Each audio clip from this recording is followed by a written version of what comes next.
Welcome back to The Explainer, everyone. Today, we're stepping into a tale that, honestly, feels right out of a dark, melancholic fairy tale. I mean, picture this. She was born a princess, trained as a knight, blessed by holy light, and yet absolutely cursed by the pain of losing her own brother to the darkness. This is the story of Silvanna, the imperial knight-test of Moniyan, and it's a tragedy that literally shaped an entire empire. Okay, let's dive into this, because this question right here is the emotional core of our entire journey today. Just imagine carrying the heavy weight of a missing loved one for years. Imagine the desperate, endless searching, and then the sheer heartbreak of finally finding them, only to realize they're standing right on the opposite side of the battlefield. Those are the massive emotional stakes we're dealing with here. Now, if you tuned into yesterday's Explainer, you know we entered this battlefield through Granger, this silent, deadly demon hunter, right? Granger operates in the shadows, fighting on the lonely edges of the war. But today, we're stepping much deeper into the Moniyan Empire to meet its actual leader. You see, Granger and Silvanna, they essentially represent the shadow and the light of the exact same war. To truly understand the Lightborn resistance, we really have to understand the woman who fights from the very heart of Moniyan. So, Silvanna's story begins pretty much exactly as you might expect for a royal. She was born inside the grand walls of the Moniyan Empire, this massive kingdom standing as a great symbol of light and order. Her early life, well, it was totally defined by ceremony, politics, and just absolute royal duty. But, and this is so important, the absolute emotional center of her world wasn't her crown. Actually, it was her younger brother, the young prince of Moniyan. He wasn't just a kid to her or to the people. He was the future. He was literal hope. But of course, that perfect royal life was completely shattered. One day, totally without warning, the young prince simply disappeared. Just vanished. No one knew if he'd been taken, if he was lost, or worse.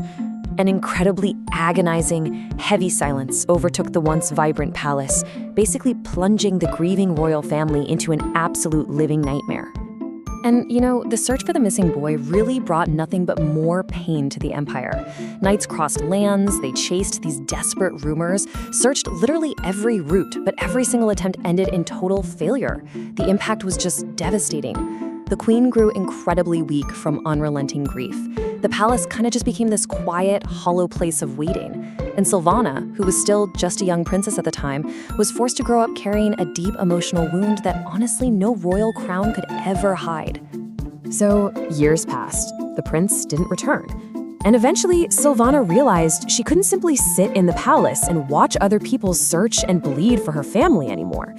When she reached her coming of age, she made this pivotal, life-altering decision. She completely abandoned the comfort and safety of those royal walls, picked up a sword, and chose to take action with her own two hands. Now, what's really interesting about this slide is how it perfectly maps the transformation of her grief into just unyielding discipline. Joining the Imperial Knights wasn't some, symbolic ceremonial gesture for a princess. Not at all. It meant real, grueling training. It meant real scars, real danger, and real sacrifice. The passing time hardened her sorrow into an unbreakable will. She pushed herself harder than anyone else because her pain essentially became her ultimate fuel. But her new path definitely wasn't without resistance. Enter Tigreal, one of Moniyan's absolute greatest protectors and her mentor. Now, Tigreal deeply respected her strength, but he was secretly terrified of losing her. He looked at Silvanna and saw a fragile royal successor who had to be protected at all costs, like he couldn't bear another potential tragedy for Moniyan. But Silvanna? She looked in the mirror and saw a warrior bearing the absolute responsibility of an entire empire. This whole internal conflict really came to a head when demonic forces started threatening the outskirts of the empire. Naturally, Tigreal ordered Silvanna to stay behind. But Silvanna made an incredibly defiant, dangerous choice. She actively sought out the forbidden imperial sanctuary, looking for the sacred power of the Seed of Light.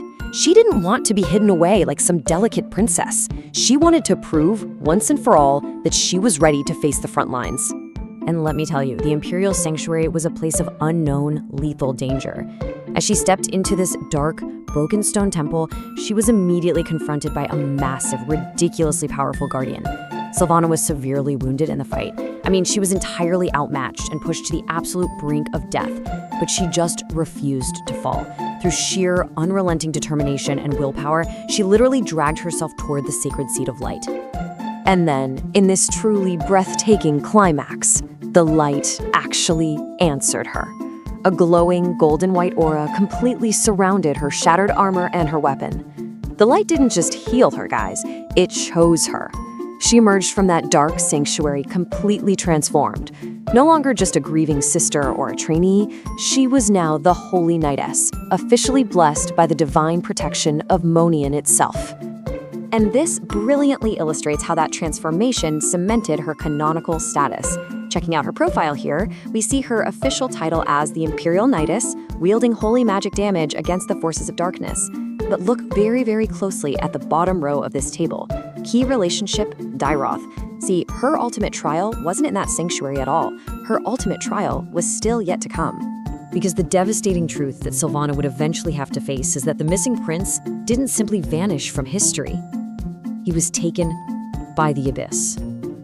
The dark forces had actually kidnapped the young boy and completely corrupted him, literally twisting the lost hope of Moniyan into a living, breathing weapon of darkness.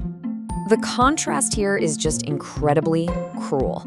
On one side, you have Silvanna's purest, most innocent memory, her beloved little brother, the bright future of the Empire.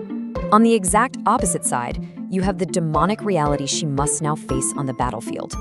Dyrroth, the Prince of the Abyss, who is this monstrous warrior determined to destroy the very kingdom he was literally born to rule. So the crucial point is that Silvanna isn't just fighting random monsters anymore. Her enemy is her own blood. And here's an incredibly heartbreaking lore detail for you. Demons corrupted by the Abyss rarely retain their human memories, meaning the brother she is agonizing over right now might not even remember who she is.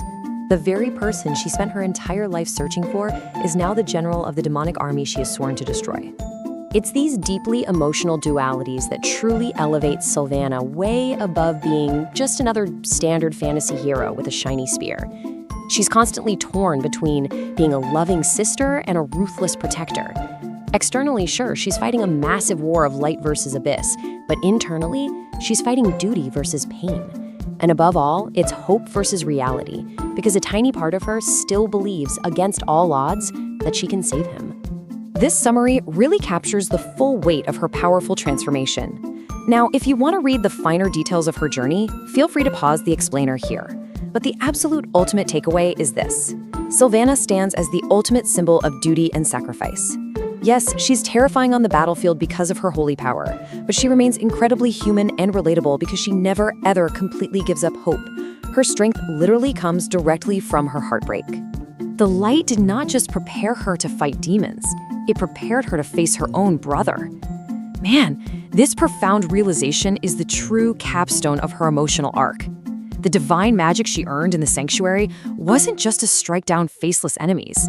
No, it was to give her the immense strength to look into the eyes of her own corrupted brother and somehow still stand her ground for the sake of the world. Let's move to the next part and see how this builds into the wider universe. Because as rich and emotional as Silvanna's journey is, it's really only one half of the coin. Her story is fundamentally incomplete without understanding the boy who was taken. In this massively interconnected universe, every hero's shadow stretches right into another's light. We've seen the tragedy of Moniyan and the incredible rise of its Imperial Knightess. But the Abyss? The Abyss has its own dark story to tell. How exactly did an innocent prince become a demonic weapon?